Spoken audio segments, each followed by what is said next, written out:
Today I'm going to show you how to enable Turnitin on an assignment.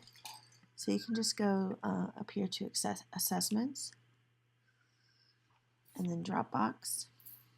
And then let's say I want to enable Turnitin on this assignment. So I will go to Edit Folder. And then I'll click on this Turnitin tab. And I'll say that I want to enable GradeMark for the folder. And I want to enable the originality check. I can allow them to see the similarity score or not. I usually go ahead and let them. And then I put in automatic originality checking, so it'll automatically check it for me before I do it. And so then I can just save. And then when I look at this assignment, it has this little like binoculars part right here, and that means it has been checked. So let me go to a previous course. This one doesn't have any students in it. And let me show you what that looks like sorry, this is the wrong one, if Turnitin has been enabled.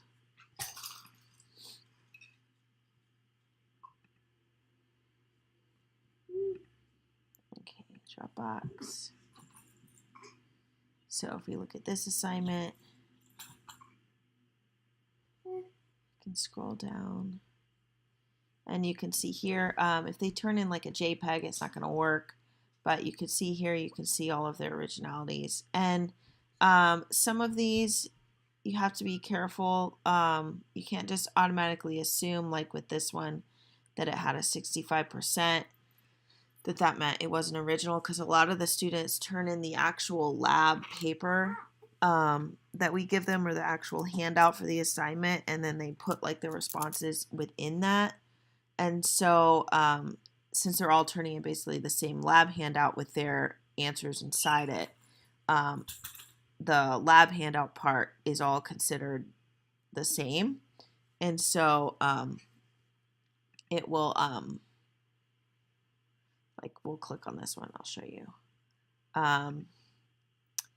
The lab handout part is usually considered the same.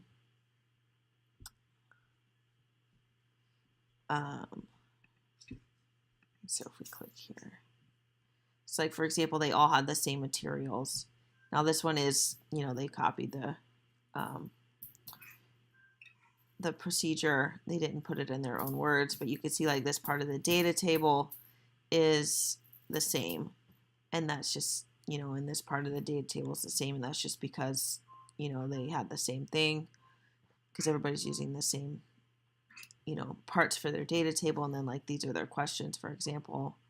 So you still have to go through and look at it, see like that's saying it's the same, and that's just so you have to go through and look at their lab. You can't just automatically assume, oh, it's more than like 10%, I should go ahead and not give them any credit for that. So anyway, that's how you enable Turnitin.